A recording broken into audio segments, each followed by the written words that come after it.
Assalamualaikum. Waalaikumsalam warahmatullahi wabarakatuh. Bagaimana kabarnya Pak? Baik Pak. Ya, terima kasih. Mudah-mudahan sehat selalu ya. Amin, Pak. Saling doakan siap, kita ya, siap, Pak. siap, siap, siap. Ya silakan Pak. Ya.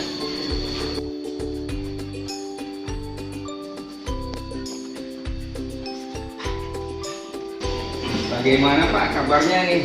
Situasi hujan di SD 2 selama ini? Alhamdulillah Pak, aman, sekolahnya nyaman, terus hujan juga mudah-mudahan jadi hujan berkah Pak. Alhamdulillah.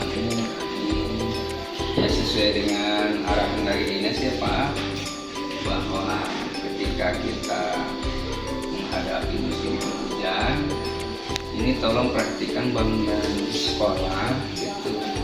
Seandainya ada pepohonan yang dekat sekolah, supaya dilihat, takut-takut nanti kena sekolah runtuh ya Pak. Iya Pak, sudah diantisipasi Pak. Kebetulan kemarin juga genting-genting yang bocor sudah dibetulkan.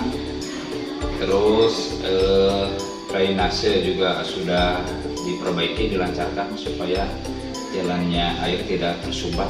Alhamdulillah sudah mulai bagus. Syukur kalau sudah begitu.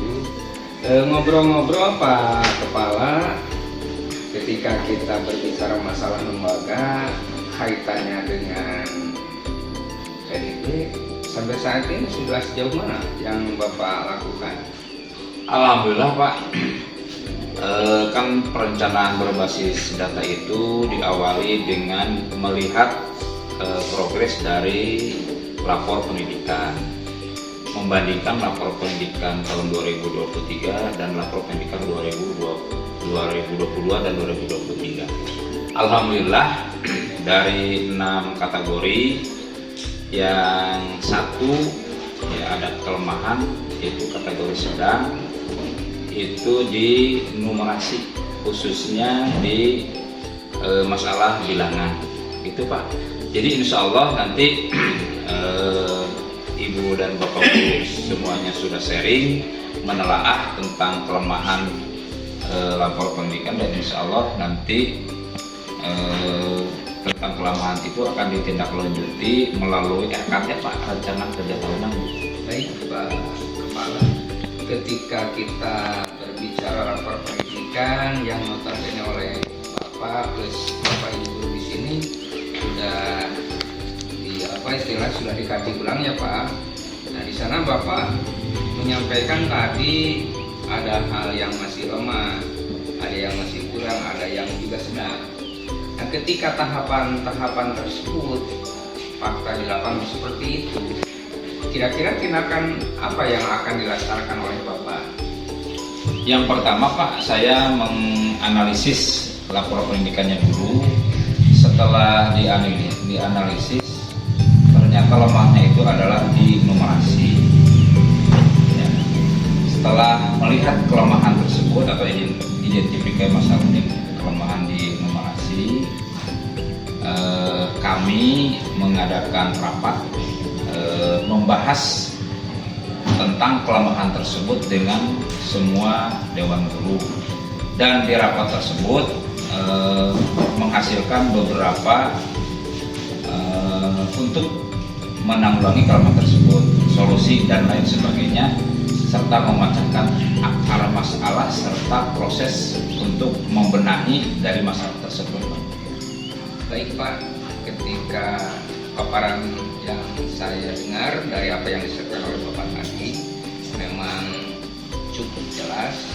Hanya barangkali dalam pelaksanaannya, ketika Bapak berbicara masalah, di samping Bapak yang menjadi leader di sekolah ini, plus Ibu Bapak Guru juga tidak ketinggalan. Apakah hanya sebatas lingkungan di sekolah saja Pak yang berpartisipasi untuk meningkatkan di bidang literasi, ataukah orang tua ataupun masyarakat juga ikut serta di dalamnya? Oh, iya Pak, terima kasih. Untuk pengembangan sekolah khususnya akan masalah kelemahan di numerasi ini, kami sudah bekerja sama dengan orang tua siswa dalam hal ini dengan melalui komite sekolah pas pada waktu rapat awal tahun pelajaran dalam penyusunan kurikulum itu juga dimasukkan tentang menyangkut visi misi sekolah yang ada hubungannya dengan numerasi. Jadi semua sudah dilibatkan, Pak. Salah satu di antaranya adalah bekerja sama dengan masyarakat dalam hal ini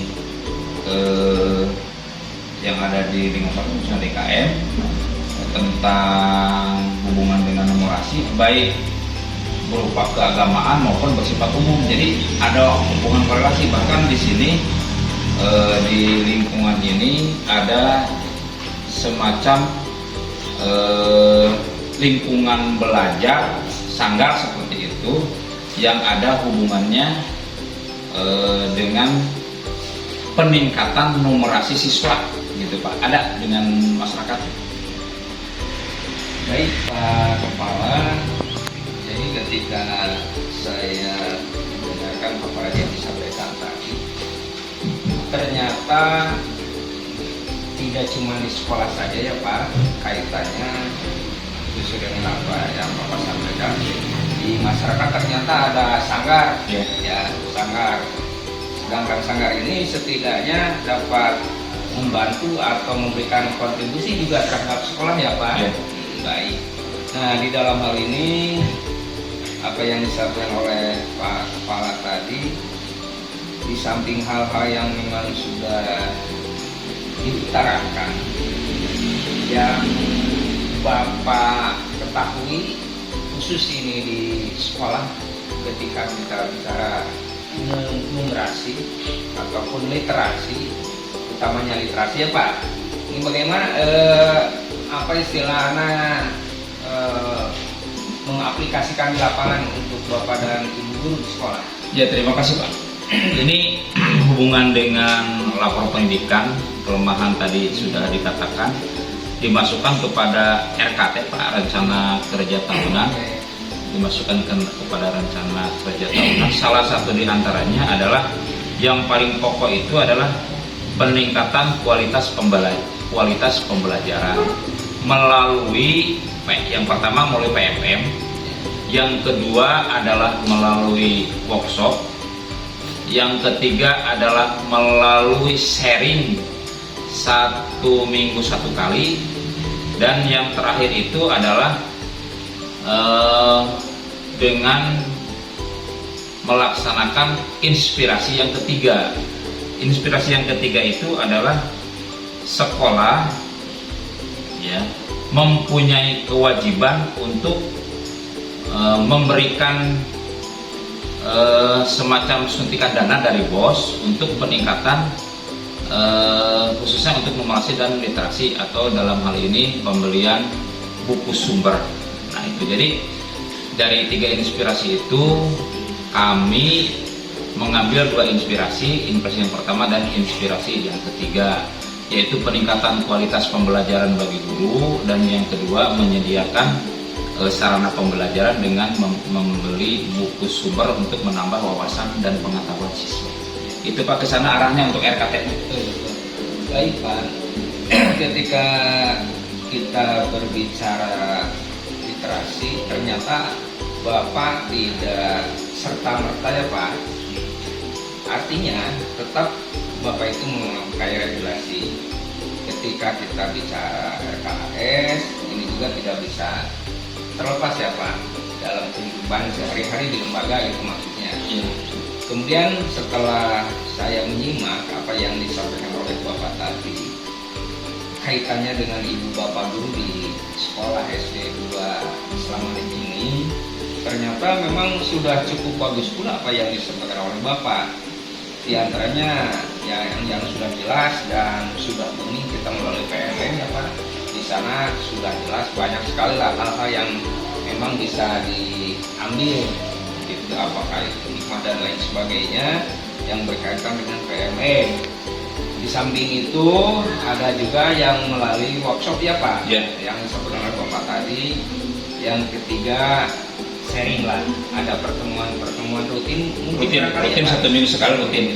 Bagus. Setiap hari apa Pak itu? Setiap hari Rabu Pak. Bagus, setiap hari Pak Rabu, tapi mungkin ini juga menggunakan waktu-waktu setelah Ya di luar jam pembelajaran. bagus Pak. Tapi ada satu lagi ya Pak, itu melalui inspirasi. Maksud inspirasi di sini secara luas bagaimana Pak? Begini Pak, dalam lapor pendidikan itu kan ada program benahi. Ya. Di program benahi itu ada inspirasi 1, inspirasi 2, dan inspirasi 3. Inspirasi 1 yang diambil oleh sekolah kami itu inspirasi 1 dan inspirasi 3. Artinya inspirasi 1 itu peningkatan kualitas pembelajaran, artinya guru harus dipacu tentang strategi pembelajaran, tentang metode pelajaran dan lain sebagainya. Yang kedua, inspirasi yang ketiga, yaitu inspirasi yang ketiga itu kepala sekolah harus menyediakan dana dari bantuan proses sekolah untuk membelikan belanja modal untuk peningkatan literasi dan numerasi, artinya membeli buku gitu Pak, untuk peningkatan yang itu. Baik Pak, kalau tidak salah saya tangkap, apa yang disampaikan oleh Bapak itu merupakan aksi daripada pelaksanaan. Iya. Jadi intinya Pak Mantri sebagai leader juga sebagai manajerial di sekolah ini nampaknya sudah menyampaikan tujuan yang berkaitan dengan PBD, sudah mengidentifikasi dan bagaimana untuk rencana selanjutnya. Iya. Alhamdulillah Pak Mantri, mudah-mudahan sukses selalu. Amin. Tidak ada rintangan apa yang diharapkan oleh kita semua. Sekali lagi saya ucapkan terima kasih Pak Mantri. Terima kasih Pak. Semoga pertemuan ini membawa berkah dan membawa hikmah serta bisa memberikan motivasi kepada kami khususnya untuk meningkatkan dan meneruskan cita-cita perjuangan, yaitu mencerdaskan kehidupan bangsa dan meningkatkan khususnya kualitas pembelajaran yang ada di sekolah kami. Amin. Terima kasih Pak. Ya, terima kasih pula Ya. Pak Menteri. Terima kasih Pak. Semoga bermanfaat. Sama-sama. Baiklah Pak Menteri, mohon maaf dan saya tidak mengingatkan Bapak. Ini Ibu mau menanyakan bagaimana ini keberadaannya sehingga ada botol-botol seperti ini. Apa fungsinya Bu? Pak? Oke, ya Bapak, terima kasih. Terima kasih sebelumnya sudah berkunjung di kelas 5 ya Pak. Ini maksudnya dalam pemanfaatan sampah ya Pak, kita bikin ekobrik. Tadinya itu ini untuk pagar di sini Pak, di pojok baca. Nah, saya tidak terlalu jauh untuk memahami ekobrik, cuma untuk pemanfaatannya aja Pak, diambil pemanfaatannya aja gitu. Jadi ini mensiasati agar anak tidak buang sampah sembarangan. Jadi setiap anak bawa botol gitu, jadi sampah-sampah dimasukin ke sana. Terus ini kaitannya Bu? Ya, Nampaknya bagus ya Bu ya? Ya, ini di Anak bisa pembelajaran PAI Pak. Hmm. Ya, menggunakan kulit telur tanpa telur. Mungkin Pak Kepala Ya. bisa menambahkan keberadaan ini Pak. Ini Pak, salah satu mensiasati tentang kelemahan kami dalam bidang literasi, maka kami berinisiatif semua kelas itu di kelas harus ada pojok baca, ya, disediakan berbagai macam bacaan dan 15 menit ya sebelum pembelajaran dimulai, anak-anak itu diwajibkan untuk mengambil buku di pojok baca ini dan dibaca oleh siswa secara bergantian. Itu Pak. Terima kasih atas penjelasannya, mudah-mudahan ini bisa berlanjut ya Pak. Amin Pak. Amin. Bagi